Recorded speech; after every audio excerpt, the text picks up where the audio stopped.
Hey, salut à tous, on se retrouve aujourd'hui pour une nouvelle vidéo. Alors, aujourd'hui on se retrouve pour parler d'un sujet hyper actuel, donc d'un truc qui vient vraiment de sortir là. Donc je fais un peu cette, enfin, j'enregistre un peu en live, enfin, c'est-à-dire j'ai aucune note, j'ai rien, je me suis juste renseigné. Enfin, la vidéo ne sortira pas en live, hein, je précise bien le terme. Donc, dans un premier temps, on va parler donc en fait de la plateforme Disney+. Alors, c'est quoi? C'est en gros Netflix fait par Disney. Voilà, donc c'est pas Netflix. À la place de Netflix, vous avez le nom Disney+. Et vous avez des films Disney. Et vous avez du Disney, Marvel, Pixar, Star Wars, partout. Et vous avez du contenu original de toutes les licences que je vous ai citées avant, partout. Donc, dans un premier temps, en fait, je vais vous expliquer un peu pourquoi ils ont fait ça. Ensuite, dans un deuxième temps, bon, je vais un peu essayer de vous expliquer, je vais un peu essayer de vous expliquer donc les prix, les modalités, un peu quand est-ce que ça sort ça. Et enfin, restez jusqu'à la fin de la vidéo parce qu'à la fin de la vidéo, en fait, je vais vous expliquer les séries originales qui vont sortir sur cette plateforme. Donc les séries plus, enfin les courts-métrages, les trucs comme ça. Enfin, courts-métrages, bon, ils n'ont pas beaucoup annoncé, mais en tout cas, les séries originales prévues. Donc, faut savoir que déjà en termes de plateformes de séries comme ça, on a bon Netflix qui s'impose comme étant enfin, le big boss quoi, pour l'instant. Bon, déjà parce que il produit pas mal de bons contenus original. Voilà, donc il arrive à se payer des acteurs, des castings, même des scénaristes de qualité. Enfin voilà, ils se sont vite, très très vite imposés. Mais maintenant, en fait, ils voient un peu leur catalogue se réduire parce que tout le monde enlève un peu. Tous les studios veulent faire pareil et donc ils enlèvent leur catalogue. Et du coup, Netflix, au fur et à mesure, ils perdent, ils perdent, ils perdent. Sauf que là, on parle de tous les films Disney, c'est-à-dire, j'ai plus le chiffre en tête, mais je crois que c'est environ 7500 films. Enfin, ouais, 7500 films. Ouais, bah oui, enfin, c'est un bon paquet si tu comptes les films et Star Wars et Marvel, que tu comptes, bon, les séries Star Wars et Marvel, parce que oui, il y a des séries d'animes, mais ils sont comptés hein, sur Netflix, ils les ont, ces petites séries que, auxquelles on va pas penser forcément en premier. Tous les films Disney, ça représente quand même pas mal de trucs. Si on parle à la fois des premiers cartoons qui étaient des séries de cartoons de type Silly Symphony et qu'on va jusqu'à là je pense au dernier Monde de Ralph 2 là qui est sorti, ça fait quand même un paquet de films. Sans compter les suites, enfin à chaque fois il y a des suites plus ou moins connues, sans compter les courts-métrages, tout ça. Enfin, j'en oublie sans doute. Et il faut pas non plus oublier Pixar. Donc Pixar qui produit mais vraiment des tonnes de trucs. Bah alors, des tonnes de trucs. Pas mal de bons trucs. Mais ils produisent surtout en fait en termes de trucs bien. Ils ont permis à Disney d'avoir l'animation 3D. Et ils ont permis aussi de se développer en termes de, voilà, d'avoir une certaine poésie en tout cas dans les films et non plus uniquement de l'action et des histoires un peu, enfin pas forcément très recherchées. Donc c'est grâce à Pixar, ça va un peu au-delà. Donc euh, voilà. Donc imaginez qu'on enlève tout ça à Netflix, ça fait quand même beaucoup de choses en moins. Ensuite, donc il y a aussi Amazon qui avait sorti, donc enfin qui a sorti sa plateforme. Bon, j'en parle pas dans cette vidéo parce que bon, Amazon, c'est même pas un studio de cinéma à la base, c'est juste un grand groupe commercial qui vend des trucs. Ils ont juste voulu faire pareil que les autres. Voilà, c'est tout, rien de spécial. Il y en a qui aiment, il y en a qui aiment pas. J'ai jamais rien, enfin je vous avouerai que j'ai jamais rien regardé, mais bon, c'est pas le premier truc que j'irai acheter, hein, clairement. Parce que bon, comme c'est pas des vrais studios de cinéma, j'aurais un peu peur sur la qualité de ce qu'ils produisent en tout cas. Alors, je j'ai jamais regardé un, donc peut-être qu'il y en a qui trouvent que c'est très bien. Mais bon, j'ai jamais regardé, donc je peux pas juger. Mais bon, voilà. À premier aspect, ça a pas l'air non plus excessivement génial. J'irai pas chanter, tout est super génial en tout cas là-dessus. Ensuite, on a aussi, je crois, Paramount qui a fait un truc. Bon, ça, c'est vraiment pas connu en France, enfin, à peine connu en France et je pense bien connu aux États-Unis. Mais bon, voilà, un peu tout le monde fait ça. Il y a aussi Warner Bros. Et je sais plus si Universal fait aussi un truc ou si Warner Bros. Et Universal font la même chose. Bon, je sais plus. Mais en tout cas, il y a un dernier truc. Il y a DC Comics qui a prévu de faire son truc aussi, enfin de faire sa plateforme. Et il y a Disney, donc voilà, qui arrive. Maintenant, je vais un peu vous expliquer quand est-ce qu'il va sortir, combien ça va coûter, tout ça, enfin, entre guillemets, les trucs là on passe un peu plus dans le cœur du sujet. Donc Disney+, ça devrait sortir en Europe occidentale environ mai 2020. Ouais, bon, c'est pas tout de suite. Ça va être environ dans un an pour nous. Et en Amérique, ça devrait sortir en novembre. Là, en novembre qui arrive. Donc, c'est sympa. On va pas non plus trop attendre. À part que, bon, si on enlève l'annonce officielle et qu'on remonte à assez loin, ouais, parce que ça fait assez longtemps que Disney en parle, mais on n'a aucun visuel, tout ça. On a juste un petit visuel comme ça, mais c'est tout. On avait un seul visuel et c'est tout. Donc voilà, maintenant on sait vraiment ce que ça va être. Le but vraiment c'est bah voilà, de montrer que Disney peut être moins cher que Netflix et à la fois proposer des tonnes de trucs sur un catalogue quasi uniquement estampillé Disney. C'est-à-dire on a du Disney plus enfin, des licences qui ont été achetées par Disney. Mais avant, si vous voulez, c'est pas comme si Disney avait acheté exprès pour sa plateforme, contrairement à Netflix. C'est ça qui fait, enfin moi, qui me rassure un peu parce que si vous voulez, Netflix, lorsqu'ils font des trucs avec ils font des partenariats ou quoi, tu sais, enfin, ou, enfin, ils demandent les droits de personnages appartenant à un autre univers, tu sais jamais vraiment comment ça va finir. Enfin, enfin, en tout cas, moi, ça m'arrive de m'inquiéter en tout cas quand je vois ouais, bah, carrément certains massacres qu'ils ont pu faire sur des super-héros à la base Marvel. Tu regrettes un peu d'avoir perdu ces super-héros là. Enfin, c'est pas non plus horriblement de chez horrible. C'est juste, voilà, ça valait pas le coup de les racheter, quoi, les super-héros en question, comme Iron Fist ou quoi. Les séries sont sympas et tout, mais bon, voilà, quoi. Je pense que dans le MCU, peut-être, il serait plus utile à lutter contre Thanos, voilà, donc c'est juste comme ça. Après, donc, voilà, donc ça va être moins cher en tout cas. Ça va être moins cher, c'est-à-dire Netflix, je crois que le premium de chez Premium, c'est environ 15, un peu plus de 15 euros. Mais Disney, lui, son tarif en tout cas premium, il a prévu de le mettre à un peu plus, un peu moins en tout cas de 7 euros. Donc je sais plus si c'est 7 euros, 8 euros ou 6 euros. Bon, bref, un truc en tout cas entre 5 et 10 euros, ça c'est sûr. Au milieu en tout cas. Donc voilà, ça m'étonnerait qu'ils augmentent le prix ou qu'ils. Enfin, non, le baissent, c'est sûr que non, mais qu'ils le montent, pourquoi pas. Enfin, je sais pas en tout cas parce que sur le teaser c'est écrit en dollars. Et je sais pas à combien ils vont le mettre en euros. Donc on verra. Donc sinon, donc oui, je vous ai dit quand est-ce que ça sortait en Europe occidentale. Donc, en termes de série, qu'est-ce qu'on va avoir? Enfin, en termes de contenu original. Donc, on va avoir donc du contenu à la fois. Déjà, je vais un peu vous dire ce qu'il va y avoir. On va avoir du contenu Star Wars, du contenu National Geographic. National Geographic, donc c'est un truc pour faire un peu Disney Nature. Mais pour pas estampiller ça Disney Nature, ils ont pris National Geographic parce que forcément, bah, je pense que les gens ils connaissent plus National Geographic que Disney Nature, qui est clairement pas une licence ultra connue. On va pas se le cacher, alors que National Geographic, voilà, ils ont fait des tonnes de trucs que pas mal de gens connaissent. Alors, donc il y a Marvel, il y a Star Wars, il y a Pixar, il y a Disney, donc il y a National Geographic, et c'est tout. Enfin, c'est tout, c'est quand même pas mal. Et, ah oui, quelque chose qui va arriver, donc il va arriver parce qu'ils l'ont racheté il n'y a pas longtemps. Je parle bien sûr de la Fox. Donc il y aura du contenu qui viendra de la Fox, mais je pense qu'il arrivera soit un peu avant, soit après. Enfin, peut-être après, je pense. Ils n'ont pas fini en tout cas de finir de signer les contrats avec la Fox, en tout cas leur permettant d'exploiter ce qu'ils ont racheté sur leur plateforme à eux. Alors ça voudrait dire aussi que Disney à la fois enlève du contenu sur la plateforme de la Fox. Alors je sais pas s'ils avaient leur plateforme, en tout cas s'ils en ont, ils l'auront plus.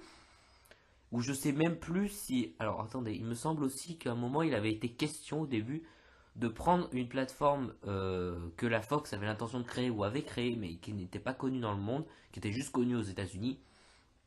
Il était question que Disney rachète la Fox, prenne leur plateforme, change le nom, enfin Disneylandise le truc, et ensuite bah, balance son contenu, l'enlève de Netflix. Bon bref, en tout cas, c'était une question comme ça au début. Mais là, j'ai l'impression que la Fox, bon, clairement, Disney n'a pas compté sur le truc. Enfin, a carrément fait autre chose à côté. Bon, ce qui est pas plus mal. Euh, donc, en termes de contenu, il est prévu que, alors pour Star Wars, je commence par Star Wars comme ça parce que c'est ce qui me dit en premier. Il y a une série The Mandalorian qui a été prévue. Alors, c'est censé, en gros, c'est le premier truc qu'on nous a teasé, c'est-à-dire en gros, je dis beaucoup trop de en gros dans cette vidéo, je suis désolé.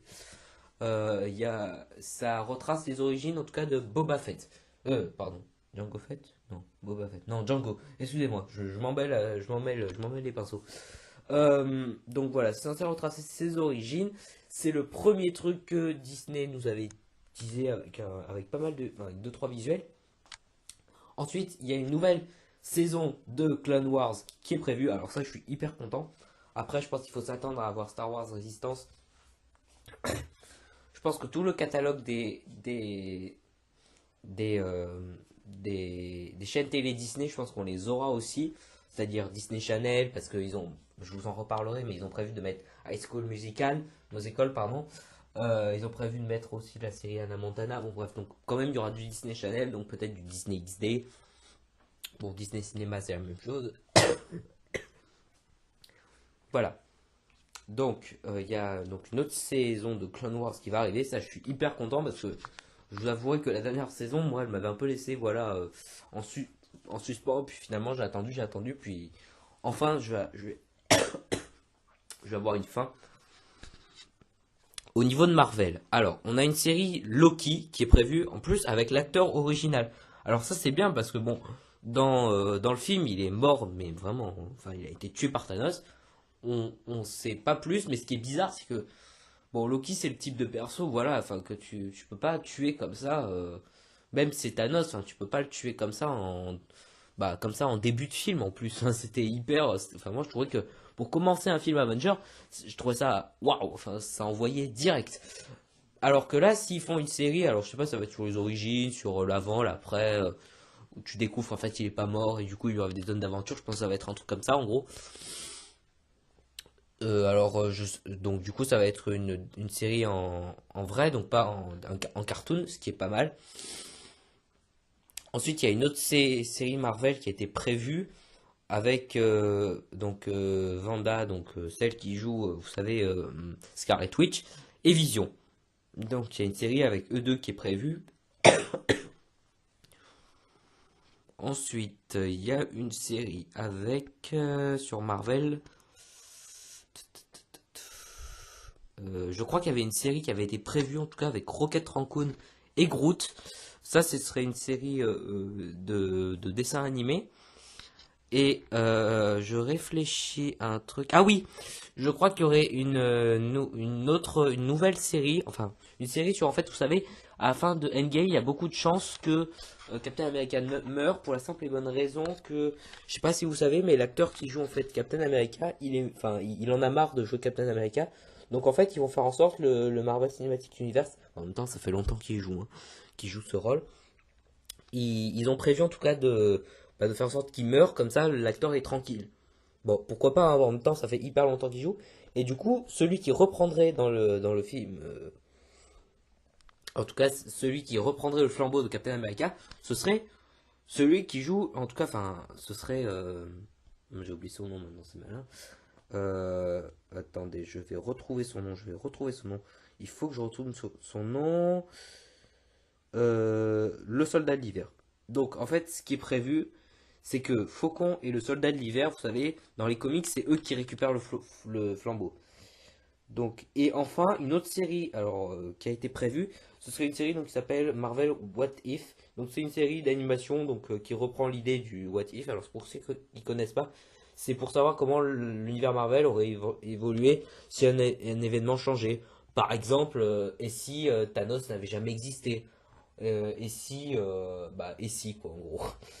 Donc voilà, alors Pixar, au niveau de Pixar, il y aurait une série Forky Ask a Question, donc ça c'est le nom de la série originale, donc c'est-à-dire en anglais. Donc ce serait une série d'animation de courts épisodes qui serait basée sur le personnage, vous savez, qu'on voit dans la bande-annonce de Toy Story 4. À savoir qu'on n'a pas vu le film, donc du coup on sait pas vraiment encore qui c'est ce personnage, mais ça a l'air sympa. Ensuite il y aurait une autre série très sympa qui s'appelle Monsters at Work Et ce serait en fait basé sur l'univers de Monstres et compagnie. Alors je suis hyper content parce que bon, j'avais pas trouvé Monstre Academy désagréable du tout, même assez sympa parce que j'aime bien bon les universités américaines, je trouve ça assez sympa de voir cet univers et j'avais adoré Monstre et compagnie, donc voilà. Je suis assez content qu'ils fassent ça. Ça ça ça permet de voir cet univers évoluer. Excusez-moi de tousser comme ça, et après je perds la voix, je suis vraiment désolé au cours de la vidéo, c'est arrivé plusieurs fois. Donc au niveau de Disney, on aurait un film d'animation pour Phineas et Ferb. Bon ça, fallait s'y attendre, hein, je vous avais dit, hein, le catalogue des séries télé, je pense, enfin des chaînes télé va arriver sur la plateforme. Donc une série de documentaires making of donc sur La Reine des Neiges 2 et peut-être aussi La Reine des Neiges 1. Enfin, c'est bien comme ça de voir peut-être qu'ils vont faire des séries de making of sur des films de super-héros, sur un peu tous les films et ça c'est sympa. Je sais pas si Netflix le propose, ça, mais en tout cas s'ils ne le proposent pas, c'est bien que Disney ait cette exclusivité et qu'il la garde le plus longtemps possible. Et National Geographic, alors ils ont prévu une série de documentaires animaliers qui s'appelle Magic of Animal Kingdom, of the Animal Kingdom. J'espère un truc, c'est que vu le nom, ça s'appelle Of the Animal Kingdom. J'espère que ça va pas être un truc ultra publicitaire sur le land Animal Kingdom aux États-Unis, parce que si c'est ça, ça va être un peu horrible. Enfin, c'est dommage quoi, parce que tant qu'à faire un truc, ne pas non plus trop en rajouter avec de la pub. Et il y aurait un autre truc qui s'appellerait Le Monde selon Jeff Goldblum, une série de documentaires donc, qui serait présentée par ce gars, donc que je connais absolument pas. Bon, alors à savoir que dans les séries Marvel, à chaque fois, les séries que je vous ai dit, euh, ce serait avec les vrais acteurs, donc des films du MCU, donc c'est super sympa. Si vous avez d'autres, alors aussi, il faudrait que je vous parle d'un autre truc, c'est qu'ils ont racheté la Fox. Donc comme ils ont racheté la Fox, ils devraient avoir, ils ont racheté en fait quand ils ont racheté la Fox, ce qu'on oublie souvent de dire, c'est qu'en plus des Simpsons et de Deadpool, ils ont racheté apparemment aussi Malcolm, la série Malcolm, et les Simpsons. Et en fait, au début, on se demandait mais pourquoi ils ont racheté ça. Ah oui, ils ont aussi racheté les 4 Fantastiques, j'ai oublié de vous dire. Donc ils ont racheté tout l'univers des super-héros Fox et aussi les Simpsons. Alors je sais pas s'ils ont racheté du coup American Dad, tout ça. Bon, je sais pas. En tout cas, les Simpsons, c'est sûr. Malcolm, apparemment, ils en parlent aussi. Alors au début, on se demandait pourquoi ils ont racheté les Simpsons, mais alors la série elle est complètement finie. Ils vont pas faire des épisodes à la façon de Disney, ça va être horrible.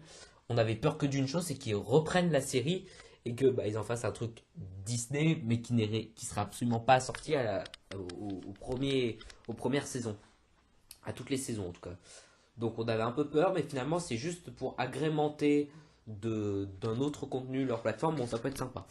Donc, donc on peut aussi s'attendre à ce qu'il y ait des séries donc donc il y ait les films de la Fox, enfin certains films, pas mal de films et de séries de la Fox, mais aussi on peut s'attendre à ce que du coup ils se servent du catalogue, donc il y aura sans doute des séries avec les X-Men, on pourrait même imaginer des séries avec une petite série avec enfin moi j'aimerais bien une série d'anime avec Deadpool sympa. Voilà, on peut imaginer des tonnes de choses, peut-être même qu'ils vont recontacter, enfin ils vont contacter Matt Groening pour imaginer des séries un peu comme les Simpsons, mais pourquoi pas imaginer voilà, une nouvelle série faite par Matt Groening, bien sûr sous l'égide de Disney, voilà. Après, c'est sympa de savoir qu'il y a cette plateforme parce qu'il y a des tonnes de héros, Marvel, même Star Wars, tout ça. On voyait pas, enfin, par exemple, The Mandalorian à la base, ça devait être un film, donc qui avait été annoncé. On savait qu'il voulait faire un film sur Django Fett, aussi qu'il voulait faire un truc sur Obi-Wan. Donc on peut s'imaginer qu'Obi-Wan aussi va être une série. Ça peut être hyper sympa de s'imaginer, pourquoi pas, même pour les Young Avengers qui sont une super série de comics, on peut s'imaginer donc qu'ils fassent un truc comme ça. Voilà, donc tout ça, ça donne que des choses positives, ça donne vraiment envie. Donc sur ce, si vous avez d'autres séries que, que vous imaginez, enfin, que vous espérez voir apparaître, n'hésitez pas à le dire dans les commentaires. N'hésitez pas à vous abonner, à liker, à commenter si ce n'est pas fait, en tout cas pour l'abonnement. Sur ce, n'hésitez pas aussi à vous abonner parce que je risque de faire une vidéo plus tard sur, vous savez, la plateforme DC Comics dont je vous ai parlé au début. Donc j'espère que ça vous aura plu et sur ce, prochaine vidéo.